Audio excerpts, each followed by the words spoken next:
Hello everyone. आज हम बात करने वाले हैं मौर्यन पीरियड के बारे में। एक ऐसा युग जहां से भारत के पॉलिटिकल यूनिटी, गवर्नेंस का कंसेप्ट स्टार्ट हुआ।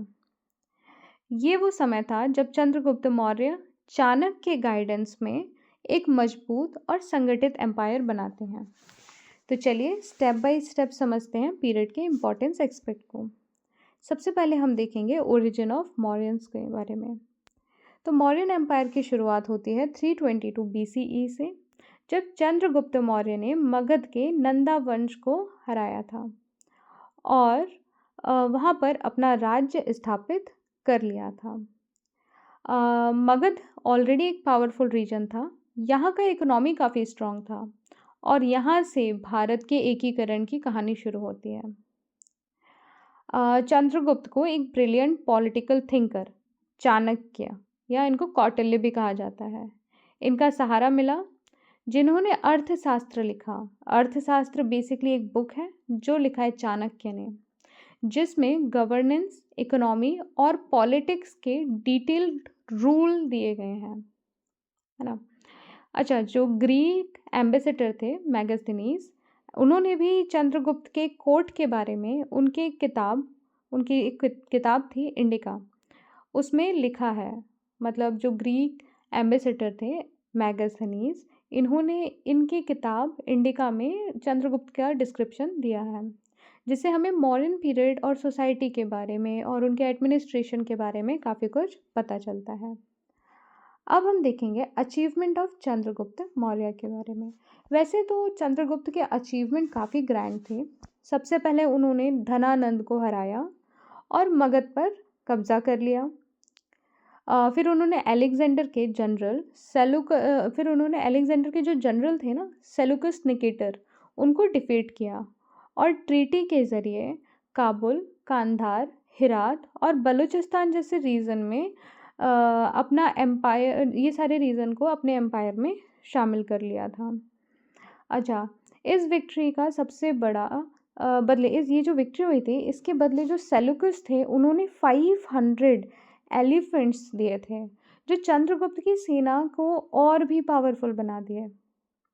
देखो, चंद्रगुप्त की सेना तो ऑलरेडी पावरफुल थी, बट जब 500 एलिफेंट्स मिली तो सेना जो थी वो और पावरफुल हो गई।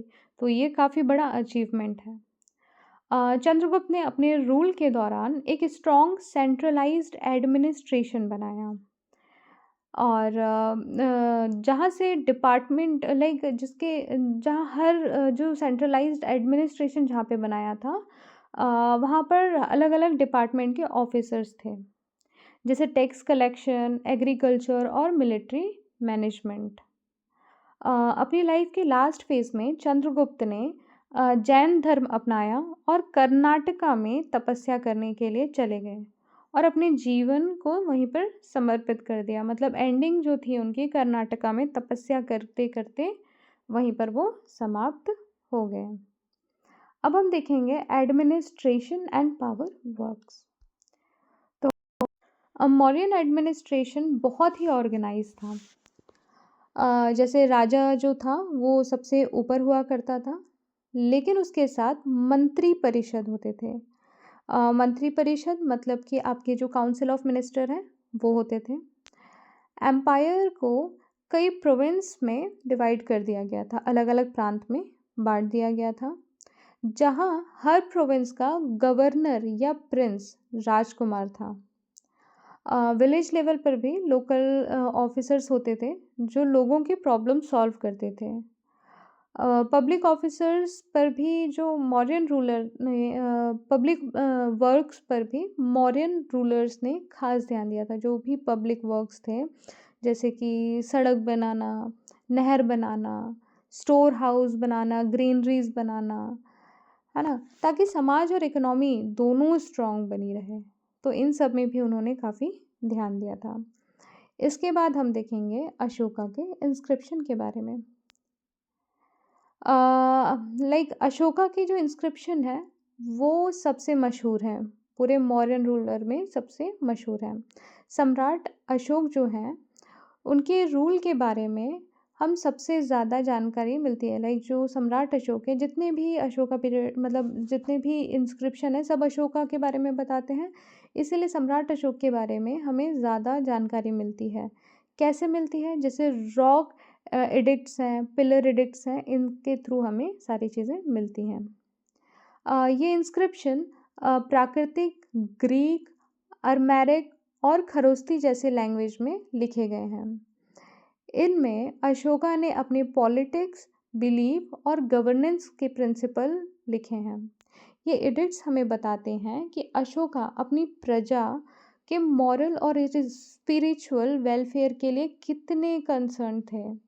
ठीक है, तो हमें अशोका के बारे में कैसे पता चलता है? पिलर्स से पता चलता है और रॉक एडिक्ट से पता चलता है। ओके, अब हम देखेंगे अशोका धम्मा के बारे में, जो कि काफ़ी ज़्यादा फेमस है। अशोका धम्मा और अशोका धम्मा स्प्रेड कैसे हुआ, इसके बारे में देखेंगे।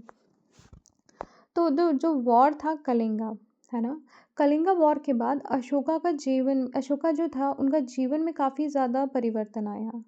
लाखों लोगों की मौत देख के उनका मन पिघल गया था और उन्होंने हिंसा छोड़कर बुद्धिज्म अपनाया, है ना। यहाँ पे थोड़ा सा ओवरलैप हो गया है, तो आप थोड़ा सा देख लीजिएगा।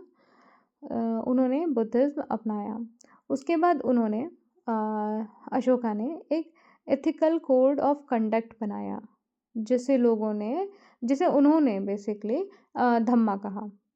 ये कोई रिलीजियस डॉक्ट्रिन्स नहीं था, बल्कि एक मॉरल कोड था जो लोगों के बीच पीस और हार्मनी बनाए रखता था।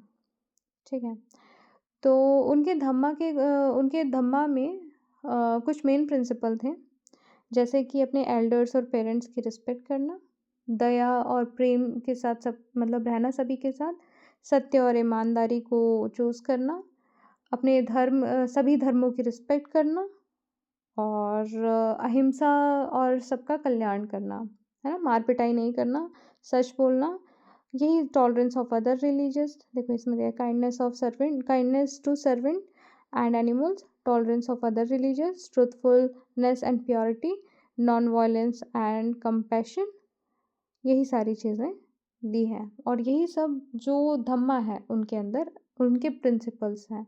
तो बेसिकली कुछ बुरा नहीं करना, सभी की रिस्पेक्ट करना, सभी के साथ प्यार से रहना, यही सारी चीज़ें थी।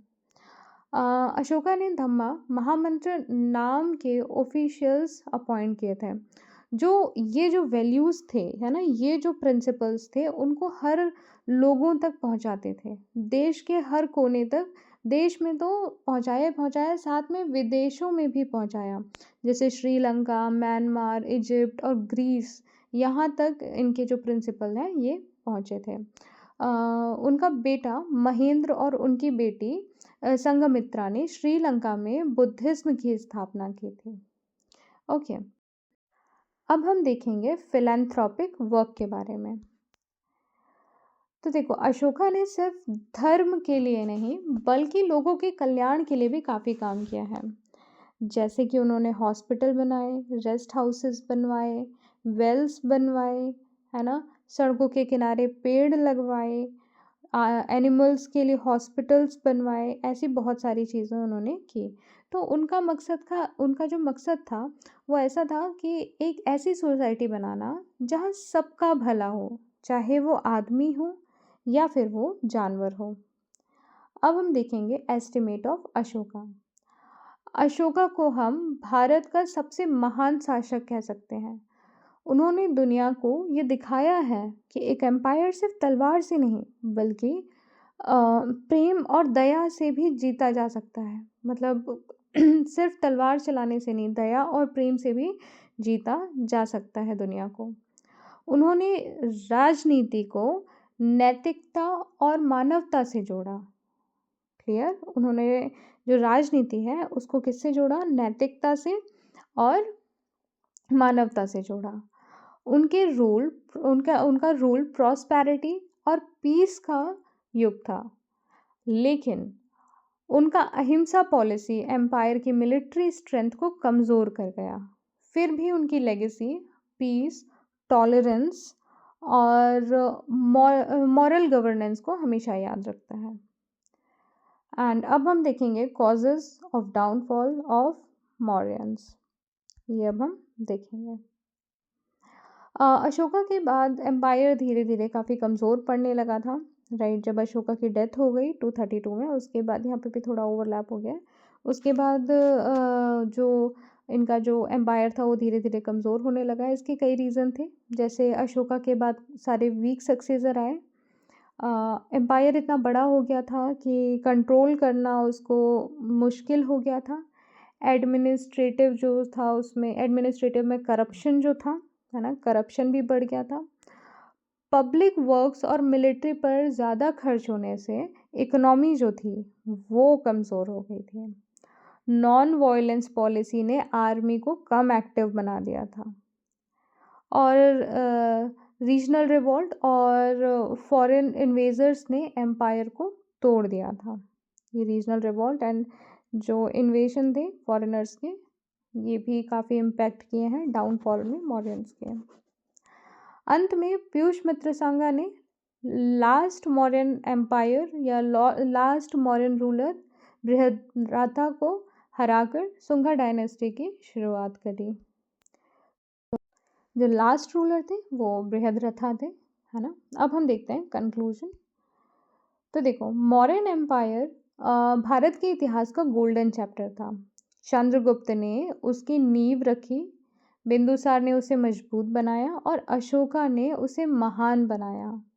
उनके रूल ने हमें एक मॉरल और यूनिफाइड इंडिया दिया, जहाँ धर्म और दया दोनों साथ चलती है। आज भी जब हम गुड गवर्नेंस और पीस की बात करते हैं तो अशोका का नाम सबसे पहले याद आता है। उन्होंने सच में दुनिया को दिखाया, राज करने से बड़ा इंसानियत से जीना। तो बेसिकली ये आपका था चैप्टर, ख़त्म हो गया ये। इसमें आप एक बार नोट्स पढ़ लेंगे तो आपको और भी क्लियर हो जाएगा। तो अगर आपको ये वीडियो पसंद आया है तो वीडियो को लाइक, चैनल को सब्सक्राइब ज़रूर कीजिएगा। और बेसिकली ये मैंने इसीलिए बनाया है कि आपको थोड़ा हेल्प मिले। जब आप इसको पढ़ के इसके बाद आप बुक पढ़ेंगे तो काफ़ी चीज़ें क्लियर होंगी आप लोग के लिए। तो चलिए मिलते हैं फिर नेक्स्ट चैप्टर में। तब तक के लिए bye bye everyone, keep learning.